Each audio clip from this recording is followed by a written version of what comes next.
Hello friends, today I was discussing about that transportation of O2 and the CO2. Okay, हमारे शरीर में O2 और CO2 का transportation कैसे होता है उसकी आज हम स्टडी करने वाले हैं डिटेल में.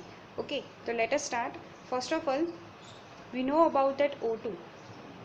O2 is called that oxygen and it is required for that all aerobic organisms. Okay, and the CO2 is that excretion product and which is a dangerous of that our body, so that उसे निकालना बहुत ही ज़रूरी है. It is a harmful gases. Okay, it is called harmful gas. Here one is that transportation of O2 and CO2. This is a criteria of that, and this is a diagram of that. How can that transport that O2 and the CO2 in our body system? Okay, so focus on that. First one is that transportation of that O2 via RBC. Okay, RBC it is known as that erythrocytes, right? It is called that erythrocytes. यहाँ पर क्या होता है?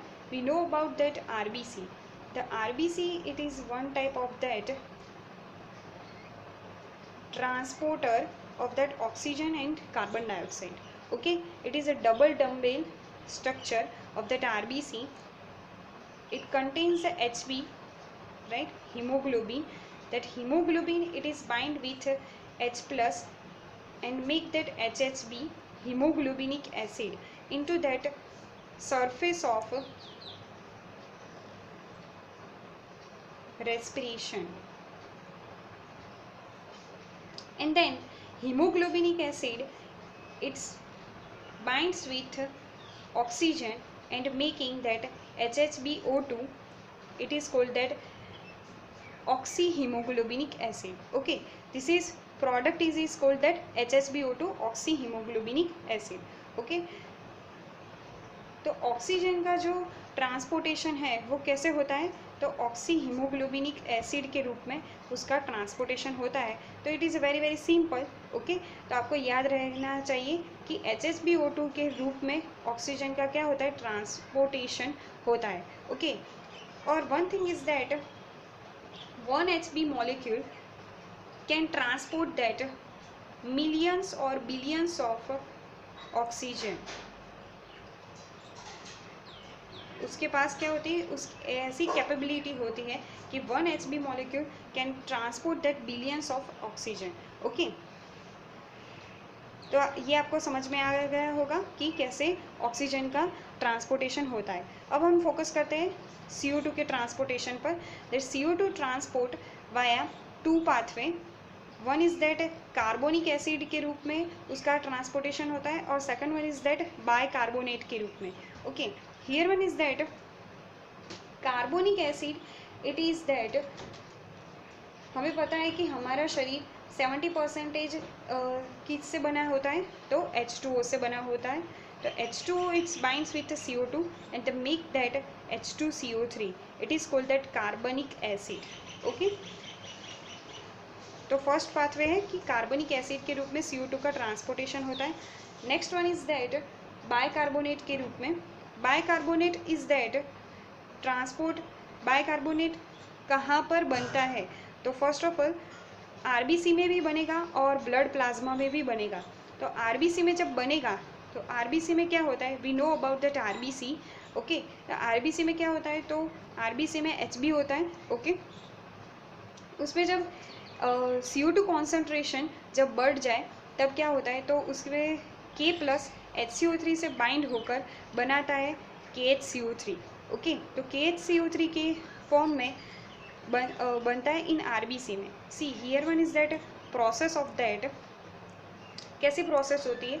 First of all RBC में यहाँ पर आपको दिख रहा होगा H2 it's binds with CO2 and make that H2CO3.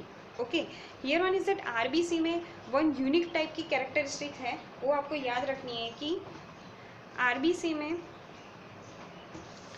One enzyme होता है, उसे हम क्या कहते हैं? कार्बनिक एनहाइड्रेस.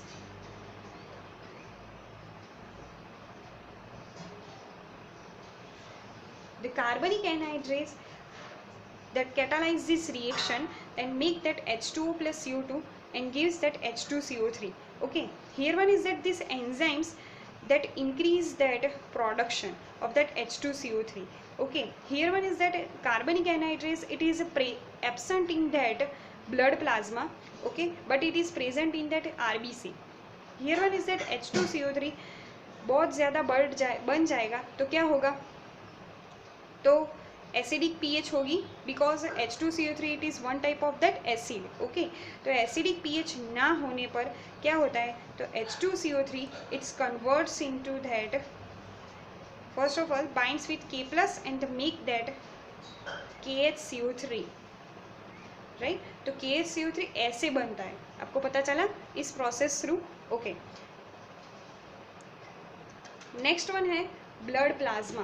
ब्लड प्लाज्मा के थ्रू कैसे बनता है, तो फर्स्ट ऑफ ऑल कार्बोमिनो प्रोटीन के रूप में, देन फॉस्फेट बफर के रूप में, और देन क्लोराइड शिफ्ट के रूपांतर से. Okay, see here one is that carbamino protein,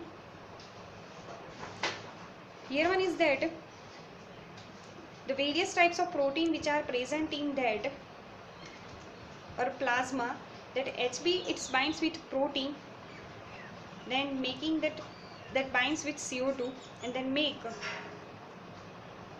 HbNH COH. It is called that carbomino protein. Okay, here one is that HbNH2. This is called that HbNH2 that binds with CO2 and make HbNH COH. It is called that carbomino protein के रूप में होता है. The next one is that phosphate buffer के रूप. यहाँ पर phosphate buffer which is present in that blood plasma, याद रखना Na2HPO4, it is a phosphate buffer that binds with CO2 and making NaHCO3 and NaH2PO4. Here one is that NaHCO3, उसे क्या कहते हैं, याद करो, NaHCO3 it is called that sodium bicarbonate. Okay,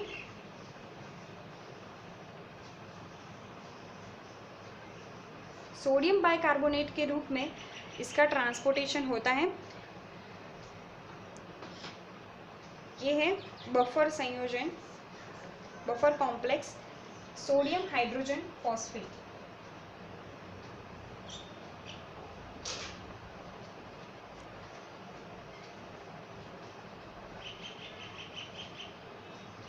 okay, then chloride shift.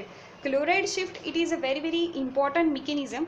C here one is that, हमें दो बातें याद रखनी है कि लंग्स में जो हो तो कैसे होती है, और जो अगर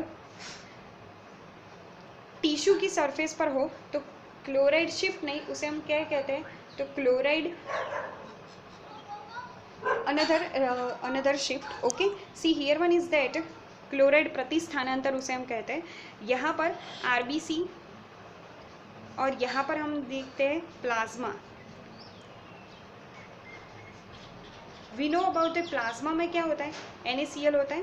ओके, और हमने आगे देखा कि आरबीसी में क्या होता है, आरबीसी में होता है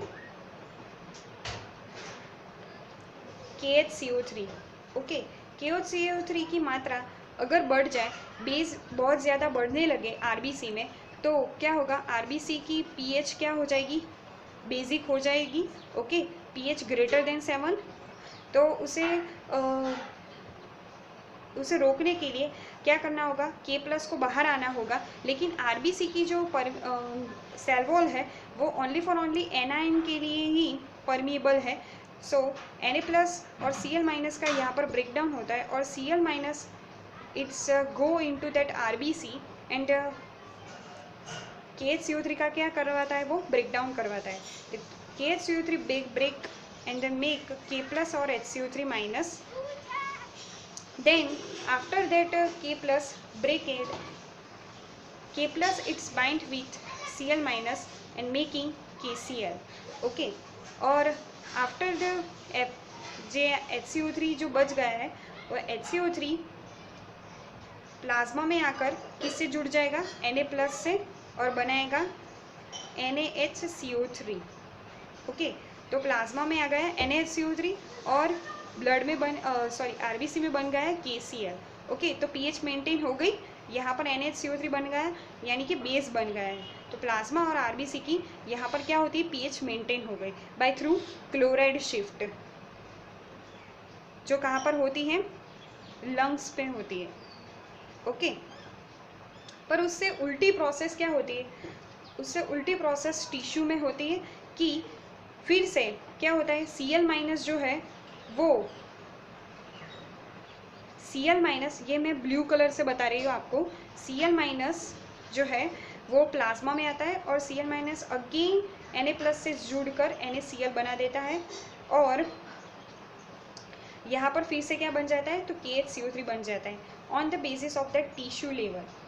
टिश्यू सरफेस पर क्लोराइड शिफ्ट्स के उल्टी प्रक्रिया होती है। ओके, ये आपको याद रखना है। और क्लोराइड शिफ्ट कहाँ पर होती है, तो लंग्स में होती है। ओके, लंग की सरफेस पर।